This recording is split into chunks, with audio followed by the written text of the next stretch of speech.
Welcome to தமிழ்டாக்கிஸ்.net. இன்றைக்கி நம்ம திரை விமர்சன நிகழ்ச்சியில் இயக்குனர் பத்ரி இயக்கத்தில் வெளியே வந்திருக்கிற ஆடாம ஜெயிச்சோமடா படத்தை பற்றி பார்க்க போகிறோம்.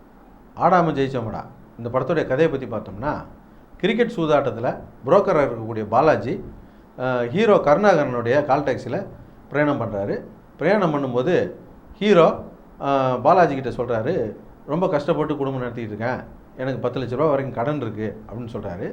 அப்போ பாலாஜி, நீ ஒரு 2 நாள் மட்டும் என் கூட வண்டி ஓட்டு, நான் உன் கடனெல்லாம் அடைச்சி விட்டுறேன் அப்படின்னு ஒரு உறுதியை கொடுக்குறாரு. இவங்க 2 பேரும் நெருங்கி பழகிடுறாங்க. இந்த காலகட்டத்தில் போலீஸ் துறையில் இந்த கிரிக்கெட் சூதாட்டம் சம்மந்தமாக அந்த சூதாட்டத்தை பிடிக்கணுன்றதுக்காக ஒரு குழு அமைச்சு தேடிக்கிட்டு இருக்காங்க.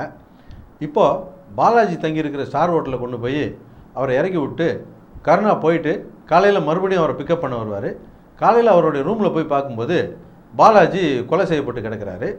இதை போலீஸுக்கு இப்போ கருணாவே போய் தெரிவிக்கும்போது போலீஸ் கருணாவை தான் சந்தேகப்பட்டு கருணா தான் கொலை செஞ்சுருப்பார் அப்படின்னு சொல்லி அவரை கைது செய்கிறாங்க.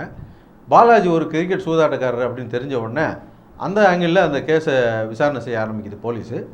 இந்த விசாரணையில் கிரிக்கெட் சூதாட்டம் சம்மந்தமாக என்னென்ன விஷயங்கள் வெளியே வருது, கருணா அந்த கொலை கேஸ்லேருந்து இப்படி வெளியே வந்தாரா இல்லையா அப்படிங்கிறத இந்த படத்தோடைய மீதி கதை. கிரிக்கெட் சூதாட்டத்தை மையமாக வச்சு ஒரு டார்க் காமெடி படம் பண்ணியிருக்கேன் அப்படின்னு சொன்னாங்க.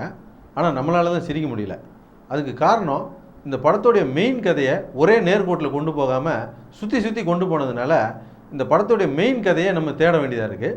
இந்த மெயின் கதையை தேடுறதுலேயே நம்ம நேரத்தை செலவழிச்சிட்டதுனால கதையில் ஒன்றவே முடியல. இந்த படத்துடைய கதை புது களமாக இருக்கிறதுனால அடுத்து என்ன நடக்குமோ அப்படின்ற ஒரு சஸ்பென்ஸ் இருக்க தான் செய்யுது.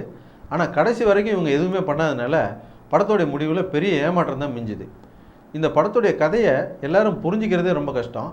அப்படி இருக்கிறதுனால இந்த படம் எல்லாருக்கும் பிடிக்கிறது ரொம்ப கஷ்டம். எங்களுடைய நிகழ்ச்சிகள் உங்களுக்கு பிடித்திருந்தால் உடனுக்குடன் கண்டு மகிழ கீழே உள்ள சப்ஸ்கிரைப் பட்டனை அழுத்தவும். எங்களுடைய நிகழ்ச்சிகள் உங்களுக்கு மிகவும் பிடித்திருந்தால் உங்களுடைய நண்பர்களுக்கு ஷேர் செய்யவும். நன்றி, வணக்கம்.